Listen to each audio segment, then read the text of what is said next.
Kolaborasi game di smartphone diawali dengan adanya Nokia N-Gage diikuti dengan Sony Xperia Play yang bisa dibilang untuk penjualannya kurang begitu memuaskan. Dikarenakan emang di era itu hardware dan software smartphone di kala itu emang belum mumpuni untuk memuaskan para gamer. Walaupun kedua merek tersebut masuk dalam kategori HP Legend, namun pabrikan tidak hanya kejar nama aja dong, mereka juga butuh keuntungan. Nah, makin kesini sistem operasi Android makin berkembang. Software dan hardware pabrikan smartphone makin punya ramuan pas untuk menopang game-game kelas berat untuk bisa dimainkan secara lancar di smartphone. Salah satunya adalah lini Black Shark. Apakah smartphone Black Shark generasi ke-1 ini masih layak pakai untuk main game? Lancar apa udah ngos-ngosan? Ini ceritaku tentang kelebihan dan kekurangan smartphone Black Shark 1.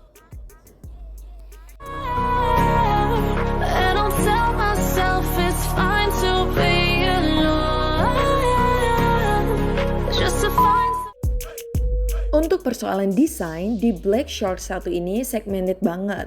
Ada yang bilang norak, berlebihan, atau ada yang bilang futuristic.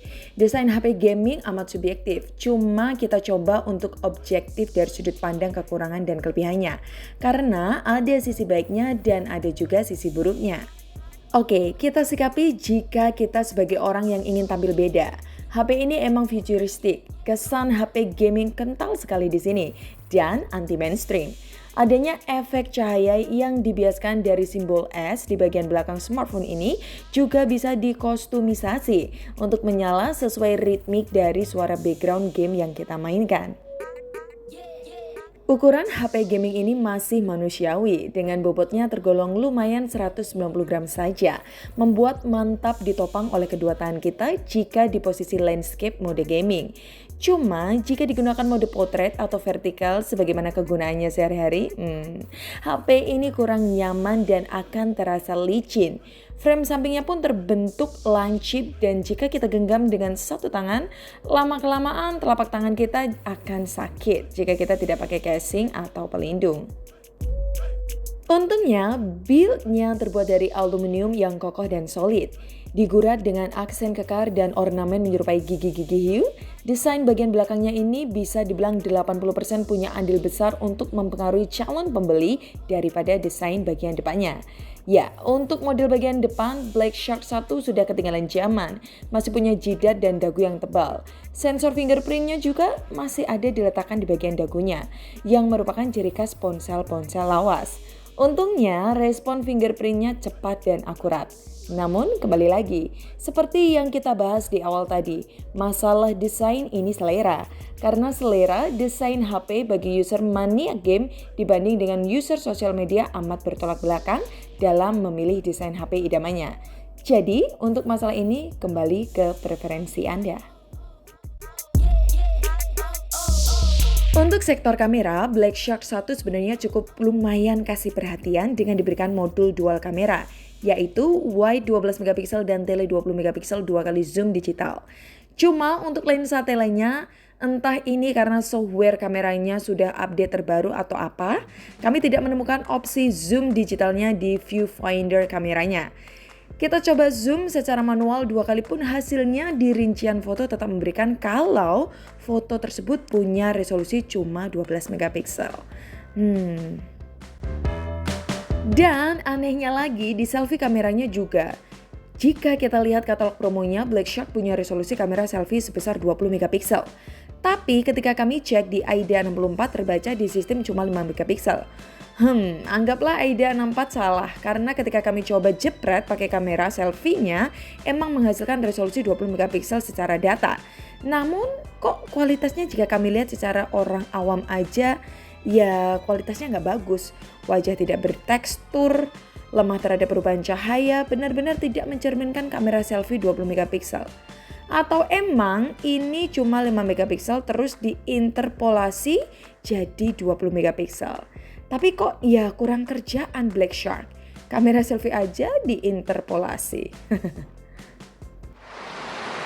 Halo guys, ini kita lagi coba video kamera depan dari Black Shark 1 Full HD 30 fps. Menurut kalian gimana untuk kualitas gambar dan suaranya?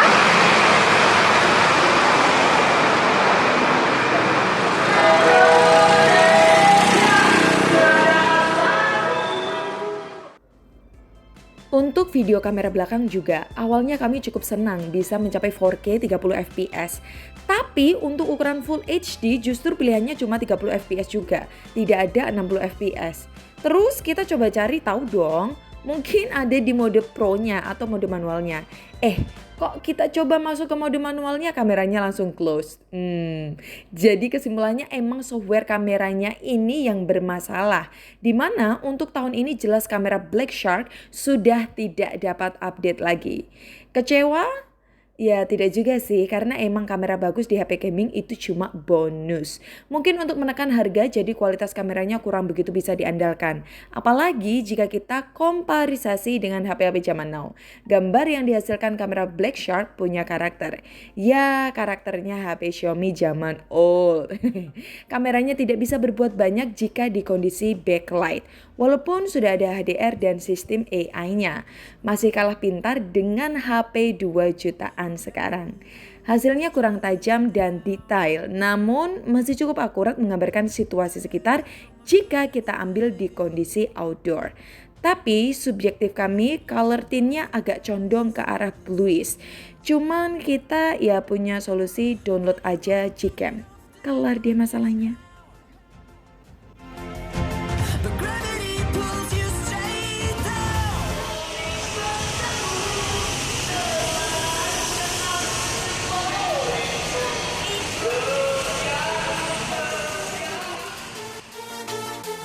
Untuk layarnya beresolusi Full HD Plus dengan luas diagonal 5,99 inch.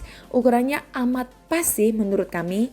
Banyak settingan default untuk memperkaya warna layar IPS LCD-nya. Contoh skema warna yang bisa diatur, opsi mode HDR video, bahkan aktifkan preset bioskop super. Gambarnya tajam, view angle-nya luas karena sifat layarnya juga pakai kaca 2,5D. Untuk ketik pesan pun HP gaming ini punya vibrator motor yang lumayan bagus. Walaupun getarannya kurang empuk, cuma memberikan kesan presisi di setiap ketukan huruf alfabetnya. Untuk kualitas suaranya, Black Shark pasti dual speaker stereo. Jelas dong HP gaming. Cuma suaranya agak kurang keras aja. Dan jika di set full akan sedikit pecah untuk jenis musik yang punya banyak variasi detail suara. Jujur sih kami kurang nyaman akan kualitas suaranya. Tapi kami juga kurang tahu, ya mungkin unit yang kami beli ini kan second. Jadi tidak bisa dipakai untuk acuan. Atau mungkin ada teman-teman yang punya Black Shark 1? Komen dong, apakah speaker HP Anda suaranya lebih keras daripada punya kami?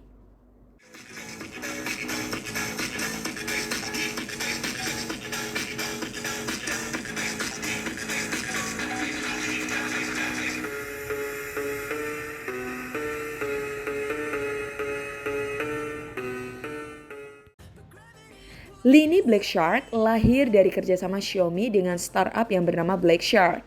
Mereka berdua mencoba menciptakan HP gaming dengan harga masuk akal untuk menyaingi Razer Phone. Black Shark 1 di 2018 punya jeruan monster, yaitu Snapdragon 845, 10nm octa-core GPU Adreno 630, RAM 6, ROM 64 varian. Chipset ini pernah menyandang chipset kelas flagship di tahun itu. Seperti yang sering kami bilang, chipset flagship minimal yang masih enak digunakan di tahun 2022 ya, Snapdragon 845 ini. Banyak juga pabrikan smartphone lain yang menggunakan jasa Snapdragon 845. Tapi mereka masih membatasi kemampuannya untuk menjaga suhu dan baterai supaya awet dalam jangka panjang. Beda lagi dengan HP gaming. Pabrikan harus benar-benar all out untuk mengeluarkan semua kemampuan chipsetnya. Jadi teman-teman jangan kaget pertama kali pakai HP ini dalam bermain game. Karena suhunya di atas rata-rata HP basic lainnya jika untuk menggeber game. Black Shark sudah mengakalinya dengan sistem liquid cooling yang mereka klaim untuk pertama kali digunakan di smartphone gaming. Tapi teman-teman jangan salah paham, liquid cooling ini fungsinya bukan untuk mendinginkan mesin HP kayak kulkas. Namun tugasnya untuk menyebarkan panas yang disebabkan kinerja chipset ke seluruh bagian tubuh handphone. Apakah suhu panas itu mengganggu kinerja untuk performa bermain game? Untuk kasus di Black Shark, HP ini tetap ngeyel aja. Kebut performa walaupun suhunya tinggi. Namun beda lagi dengan performa telapak tangan kita, pasti akan menurun. So pasti kita akan rasakan kepanasan dan kepikiran HP ini akan meledak. Karena itu, Black Shark lebih menganjurkan kita untuk menggunakan cooler tambahan dalam membantu menetralkan suhu di permukaan.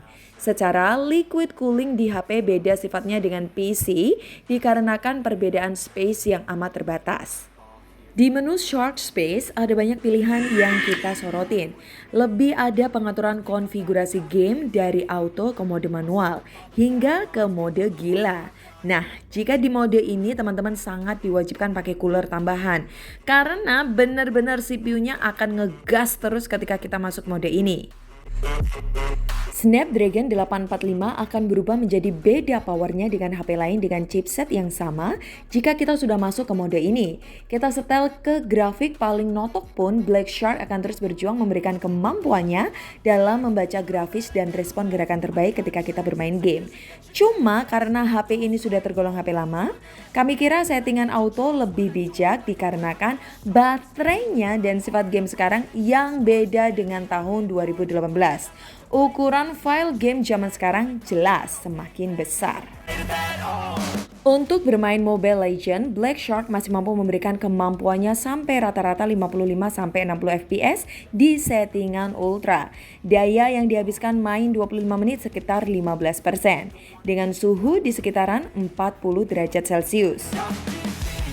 Untuk Asphalt 9, game genre balap mobil di Black Shark kurang bisa mencapai FPS sempurna, sekitar 40 FPS di settingan tertinggi. Tapi grafik yang tertampil masih sangat bagus dan halus, mengingat Black Shark 1 ini cuma memakai IPS LCD aja.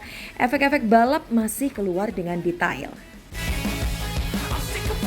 Untuk PUBG kami cukup suka dikarenakan ada gyronya plus FPS yang didapat juga di antara 40-50 fps dengan settingan HDR Ultra. Minim terjadi frame drop, kita main 30 menit habiskan baterai 25% dengan kisaran suhu 40-42 derajat Celcius. Untuk main COD di arena Battle Royale terbaru, Black Shark mampu masuk di settingan tinggi serta frame rate maksimal. Cuma hasil realnya di dalam game FPS-nya sedikit drop ke 30-40 fps. Kita main 10 menit menghabiskan baterai 15%. Sedangkan untuk main game bergenre fighting, King of Fighter, Black Shark mendapatkan 30-40 fps juga dengan suhu sekitar 40-42 derajat Celcius. Kita memainkan 10 menitan menghabiskan baterai 10%. Terakhir, kita tes main game genre open world dari Honkai Impact. Kita setting ke mode gila tanpa cooler. Settingan tertinggi kita dapatkan 30-40 fps, main 10 menit 17%, cuma karena tanpa cooler suhunya jadi sekitar 43-44 derajat Celcius. Sedangkan untuk Genshin Impact kita pernah coba main 1 jam dengan mode kombinasi auto dan mode gila, tetapi pakai cooler. Black Shark masih mampu dapatkan FPS 30-40 fps di settingan rata kanan. Tapi beda lagi di mode gila pakai cooler dengan settingan rata kanan, Black Shark justru drop FPS-nya antara 17 fps hingga 25 fps. Untuk suhu jelas turun karena kita pakai cooler tidak sampai ke 40 derajat Celcius ke permukaan body. Untuk main Genshin Impact 1 jaman lebih menghabiskan baterai 75%-an. Cukup boros dikarenakan kita coba mode gila dan mode settingan rata kanan yang terlalu buas bagi chipset sekelas Snapdragon 845 untuk bisa menguraikan secara cepat dan real time. Kesimpulannya, Black Shark 1 cocok untuk siapa? Untuk segmen sosial media kayaknya kurang cocok dikarenakan kualitas kamera depan yang kurang bagus. Jelek lah untuk tahun sekarang. Untuk sekedar main sosmed lama pun pasti bagi kaum sosial media akan kurang nyaman karena gripnya frame sampingnya yang runcing. Untuk yang suka main game pasti cocok dong, Black Shark gitu loh. Menurut kami belum tentu juga, karena ada syaratnya juga. Bagi yang cuman suka main push rank Mobile Legends, app, game ular, Zuma, Domino Island, atau main slot, HP ini ya bisa jatuhnya mubazir bos jika dibeli. Kami tidak meremehkan Mobile Legends ya, karena game ini juga lama-lama jadi game berat. Namun untuk memainkan game MOBA kita tidak terlalu butuh HP khusus gaming. Beli HP basic aja dengan chipset Snapdragon 680, 720, Helio 95, Helio 99 sudah cukup bagus untuk mengcovernya. Tapi bagi yang suka game hardcore, yang benar-benar suka main grafik rata kanan, gak rata kanan mata terasa pedih memandang, HP ini bisa diajak war asal punya cooler tambahan. Ya, jangan beranggapan HP gaming tidak butuh cooler. Justru dia lebih butuh cooler daripada HP basic. Dikarenakan kinerja chipset dibuka semua tanpa disegel jurus ninjutsu apapun. Tapi dari semua itu hal paling mengganjal untuk meminang Black Shark adalah ketahanan baterainya. Bisa sih kita akali dengan pasang cooler dan main sambil charge. Asal charge dan kabelnya yang bagus ya. Tapi itu pun juga kami masih takut akan merusak HP-nya jika keseringan. Jadi kita harus ingat pepatah bijak. Kualitas dan kuantitas itu butuh keseimbangan. Karena kita butuh sesuatu yang baik dalam jumlah yang banyak, asal jangan lupakan keberkahannya. Yak, di Black Shark kita dapat kualitas performa untuk kuantitas main game, ya butuh keseimbangan dari kualitas baterainya dong. Dan untuk kata terakhir tadi, asal jangan lupakan keberkahannya. Maknanya dari kata tersebut adalah syukuri aja bagi teman-teman yang sudah punya atau mau beli HP gaming keluaran pertama dari Black Shark ini. Bisa jadi 5-10 tahun ke depan dia akan jadi legenda layaknya Nokia N-Gage atau Sony Xperia Play yang selalu dikenang sebagai HP gaming tergahar di masanya dengan model yang beda dengan HP lainnya. Saya Vanilla dari tim Gadget Pahlawan pamit. Bye guys.